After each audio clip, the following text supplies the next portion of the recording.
Hola a todos, bienvenidos a Filosofía de Película, yo soy Oscar. La situación en el mundo está bastante complicada y a razón de esto mucha gente está subiendo videos hablando acerca de Ucrania y de la crisis ucraniana, desde toda clase de perspectiva ideológica y desde todo punto de vista.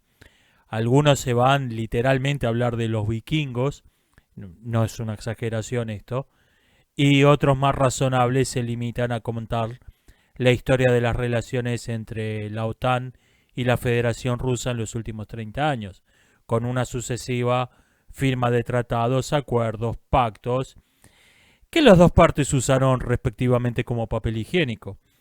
Y esto nos lleva a la crisis actual. Me voy a enfocar no en los aspectos históricos, sino me voy a enfocar en la cuestión de fondo que está detrás de todo esto.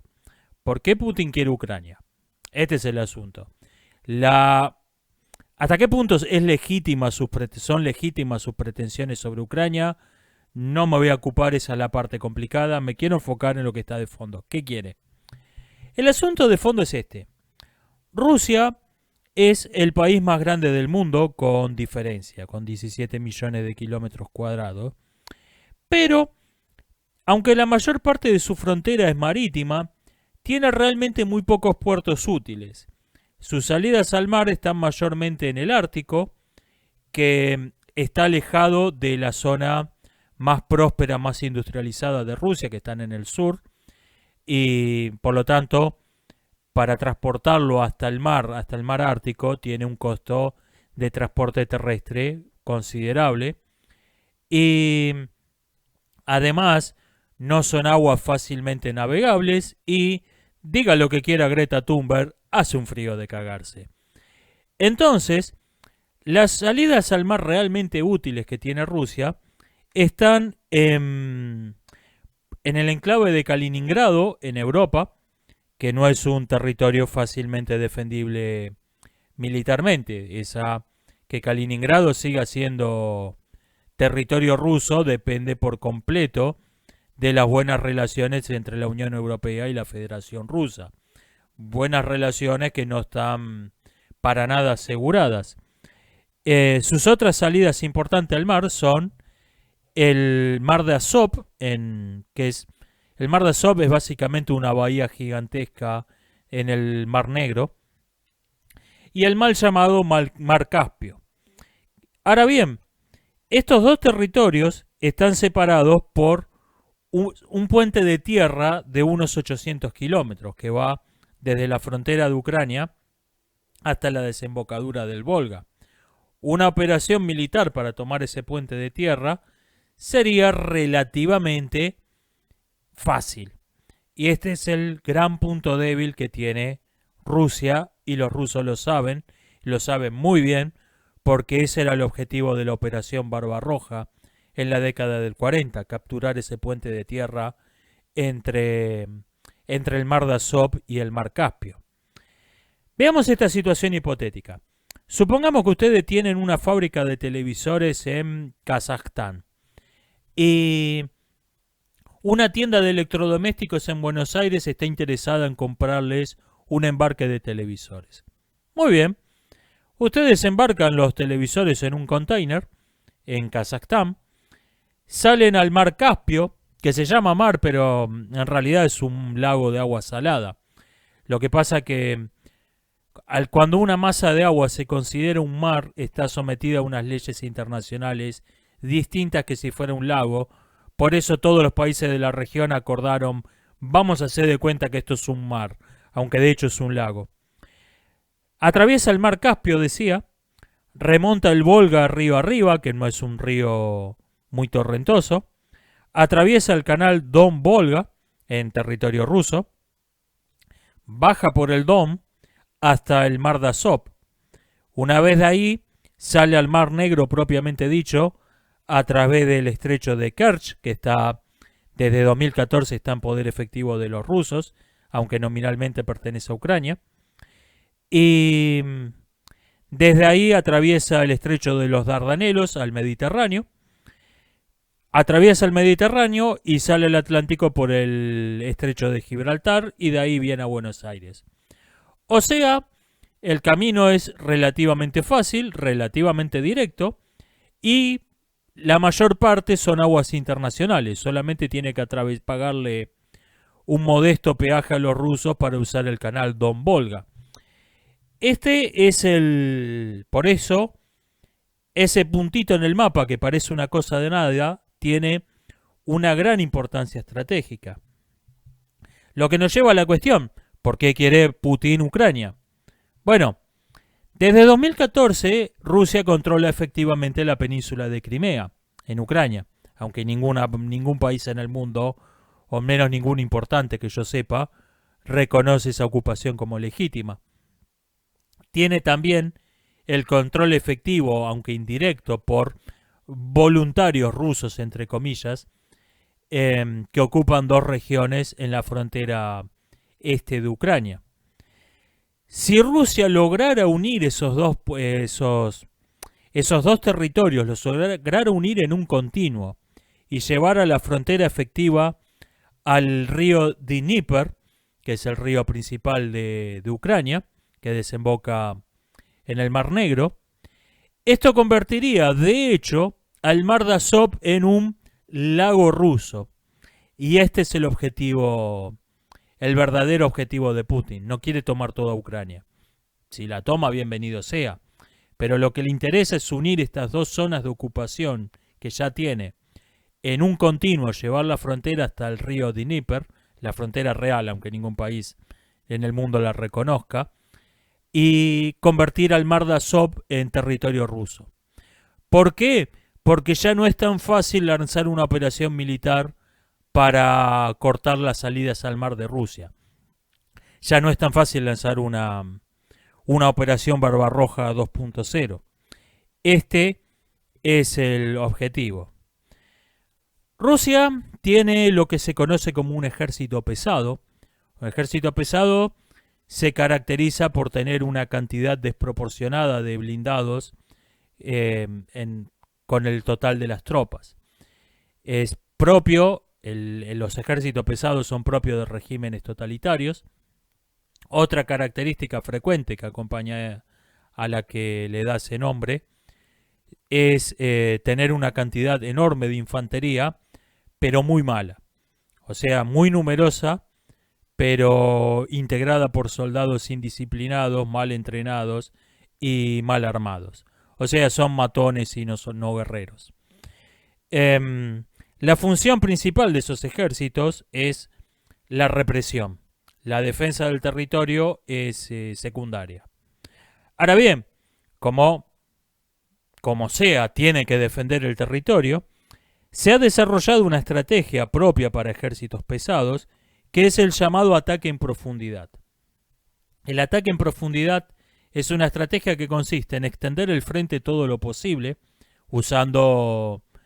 aprovechando la superioridad numérica, aunque la mayor parte sean soldados que no sirven para una mierda.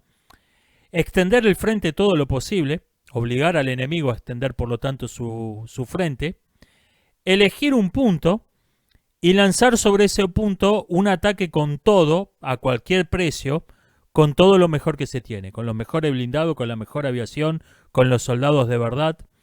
Romper las líneas del enemigo hasta el fondo, hasta la última. Por eso es el ataque en profundidad. Cuando se logra este objetivo, el enemigo se encuentra ante dos alternativas bastante desagradables. O seguir peleando dos mini batallas por separado, donde se corre el riesgo de ser derrotado, primero derrotado en un frente y después derrotado en el otro, por las mismas fuerzas. O replegarse a la capital o por lo menos alguna otra línea defensiva muchos kilómetros por detrás del frente. Las dos alternativas son antipáticas. Los rusos han estado distribuyendo tropas por toda la frontera ucraniana, incluyendo a su país marioneta, a Bielorrusia, que Putin lo está tratando abiertamente como si fuera una provincia suya y sin el menor disimulo.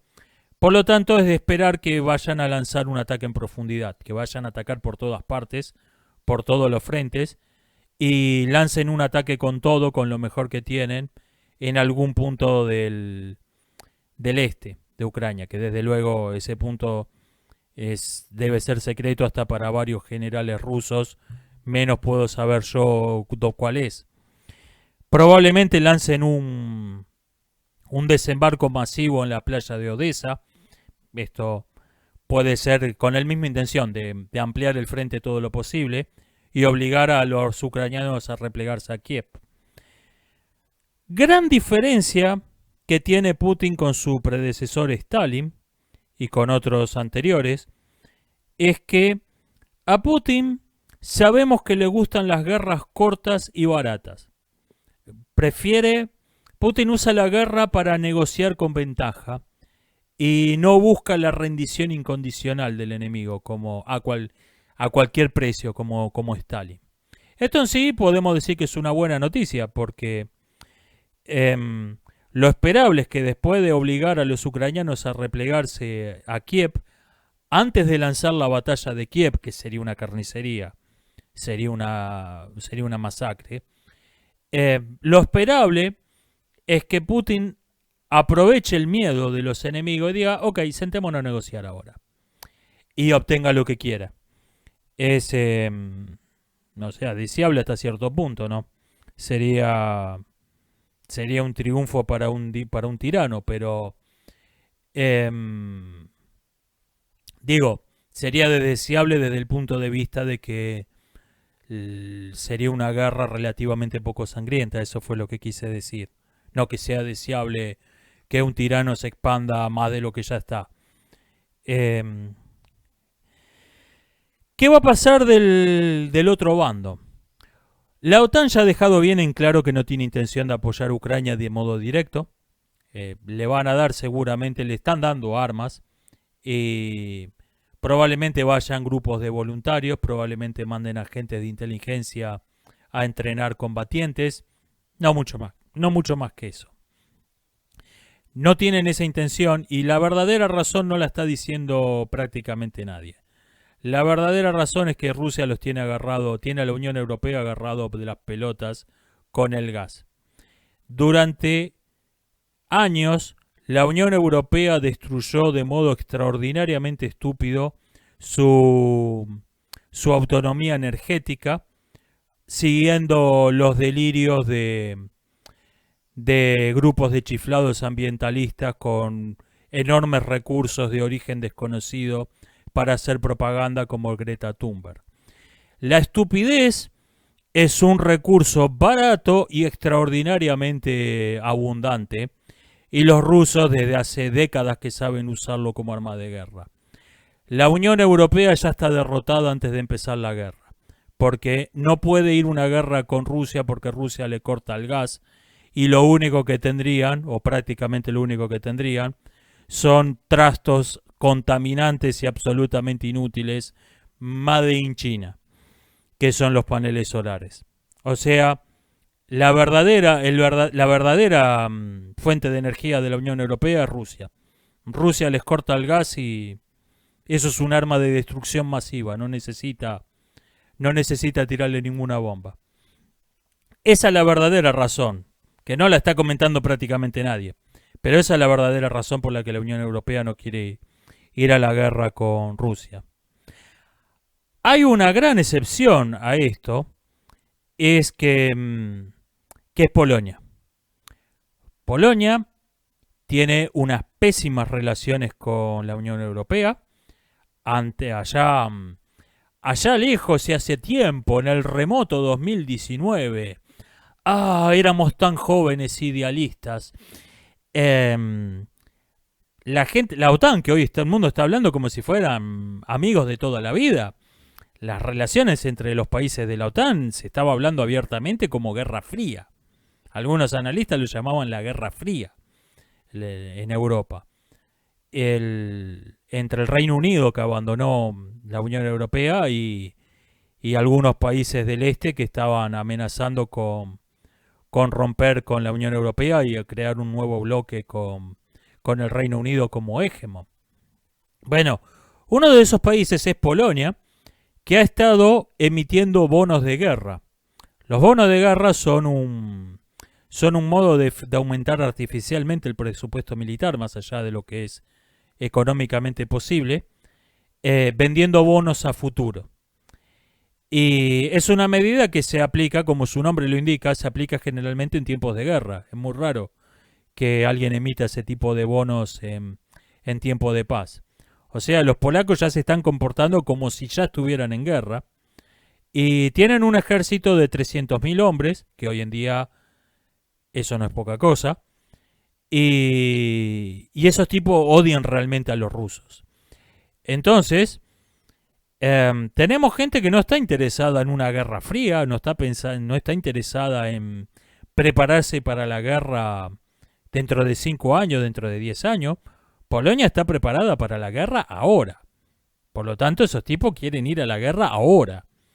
Y yo no tengo muy claro cómo se supone que los van a frenar un grupo de un grupo de aliados más que dudosos con intereses contrapuestos. Por ahí es mi principal preocupación hoy. La OTAN hoy es una hidra con 5 cabezas que se odian todas entre sí. No es un bloque hegemónico con un mando claro e intereses perfectamente armoniosos. No, es un grupo de países que lo único que tienen en común es un enemigo.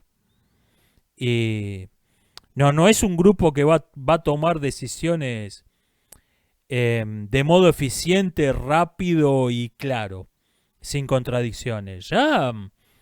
Ya Tucídides hablaba de la inutilidad de las ligas hace 2500 años, pero en este caso en particular eso es un caso extremo.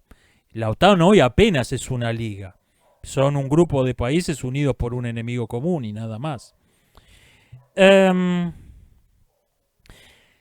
Si hay guerra, la peor situación que puede pasar es que en el improbable caso de que el conflicto escale a una guerra total para lograr la rendición incondicional de Ucrania y Rusia pierda, está bien, es una situación bastante improbable, pero no del todo imposible.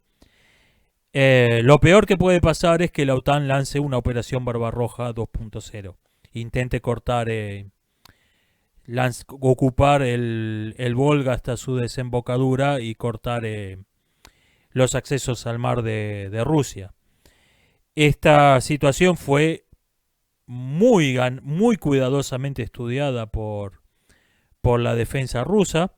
Los rusos hicieron simulacros donde un grupo de oficiales representaba a la OTAN y otro grupo de oficiales representaba a Rusia. Y en 38 de 100 simulacros, el conflicto escaló a un intercambio nuclear total. ¿Ya? No es joda, estamos hablando de casi la mitad.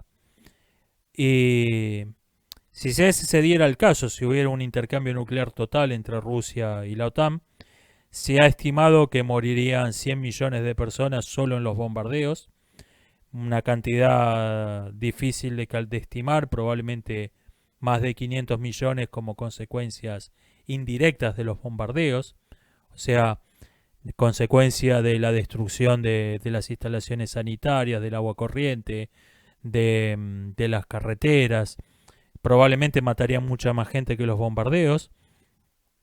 Y las consecuencias de largo plazo serían tremendas. La destrucción de todos los centros industriales y la muerte de buena parte de la población llevarían a que la reactivación económica fuese muy lenta y las consecuencias de la contaminación radiactiva durarían siglos. Habría un considerable aumento de cáncer, de malpartos y de nacimientos con deformidades.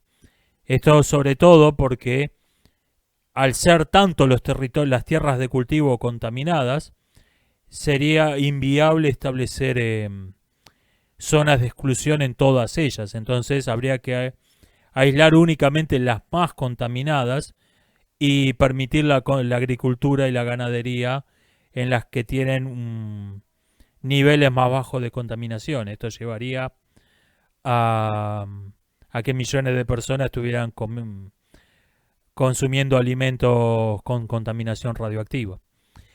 O sea, no solo sería la peor guerra de la historia, sería más devastadora que todas las guerras de las que hay registros históricos juntas. Estamos hablando a ese nivel. Porque dicho así en número, estadística, por ahí uno no lo pone en perspectiva. Estamos hablando de una guerra que sería peor que todas las guerras de las que hay registros históricos juntas. Y no lo considero muy probable, pero el hecho de que estemos hablando de que esto es posible, creo que ya de por sí es alarmante. Esto es lo que podía decir sobre el tema. Espero que les haya resultado interesante. Nos estamos viendo. Hasta la próxima. Postdata. Una consecuencia de las grandes guerras que no es tan evidente, o al menos no es fácil de cuantificar, es que después de todos los grandes conflictos, el mundo es menos libre que antes. Y en esto perdemos todo, independientemente de quién gane en el frente.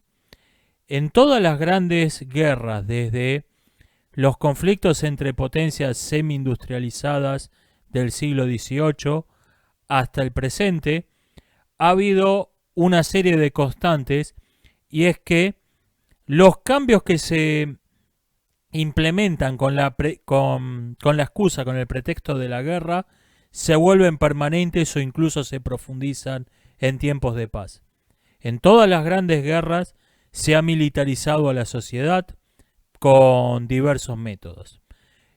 Aumenta la cantidad de tropas, aumenta el presupuesto militar global, a veces se instala la conscripción obligatoria y hay una privatización de la guerra.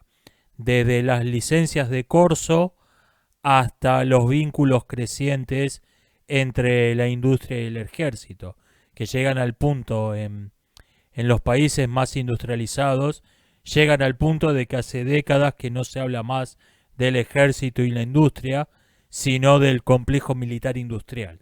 Se lo ve como una sola cosa en países como Estados Unidos o el Reino Unido. Ya no se distingue más a la industria del ejército. Hasta ese punto se han fusionado. El Estado se vuelve más poderoso y se vuelve más invasivo en la vida de las personas, porque cuando todo el mundo puede ser un espía, la gente de a pie está dispuesta a aceptar de modo excepcional y porque estamos en guerra que se metan donde en tiempos normales no aceptaría que el Estado se meta. Y se implementan toda clase de reformas sociales, institucionales, etcétera, que son extremadamente impopulares, pero se las acepta de modo provisorio, porque estamos en guerra. Después que termine la guerra esto volvemos a la normalidad, pero provisorio es por ahora. Y cuando la guerra termina no se da marcha atrás, esas reformas quedan, y después de 1 o 2 décadas de que terminó la guerra, se lanza una campaña de propaganda que muestra esas reformas sociales extraordinariamente impopulares como grandes progresos, grandes logros, o ese gran cambio que mejoró nuestra sociedad. Ejemplo, la creación de ejércitos permanentes, que lean a cualquier autor liberal de principios del siglo XIX, lo ven como algo propio, característico de una dictadura. No pueden imaginar una verdadera democracia, una verdadera república con un ejército permanente, con un ejército profesional permanente. Eso les parece algo propio de una tiranía. Pasó después con la construcción de gigantescas redes de ferrocarril y de carreteras controladas por el Estado, muy antipáticas en su momento, pero eran necesarias para la guerra, y después, grandes progresos de la humanidad. Se construyeron tantos miles de kilómetros de vía de ferrocarril, qué bueno. Y en las guerras mundiales, sobre todo en la segunda, con la masculinización de las mujeres. Primero, como estaban los hombres en el frente, va a haber que mandar a las mujeres a la fábrica a hacer el trabajo normalmente masculino. Y después, desde luego, eso quedó porque abastecía la industria de mano de obra barata, y después pasó a ser un gran progreso de la sociedad. Es una constante. Las reformas se imponen con el pretexto de la guerra, reformas muy impopulares, y después quedan de modo permanente. Sí hay cuando termina la guerra, sí hay una cierta relajación, se desmovilizan parte de las tropas, se reduce un poco el presupuesto militar, por ahí se elimina la conscripción obligatoria, pero nunca se vuelve al nivel anterior a la guerra. Nunca se vuelve a lo que se consideraba normal antes de la guerra. Y podemos esperar que esto mismo va a pasar en el próximo gran conflicto. Vamos a tener una, si es que esto es posible, una todavía mayor invasión de la privacidad de la que tenemos en el momento. Vamos a tener una mayor militarización, vamos a tener una mayor privatización de la guerra y vayan a saber qué gran progreso de la humanidad nos está esperando agazapado en el próximo gran conflicto bélico. Podría ser la ingeniería genética, la creación de seres humanos de laboratorio o alguna otra maravilla que la propaganda del 2050 va a mencionar como grandes logros grandes progresos de la civilización y, y la sociedad. Esto es todo, ahora sí, nos estamos viendo. Hasta la próxima.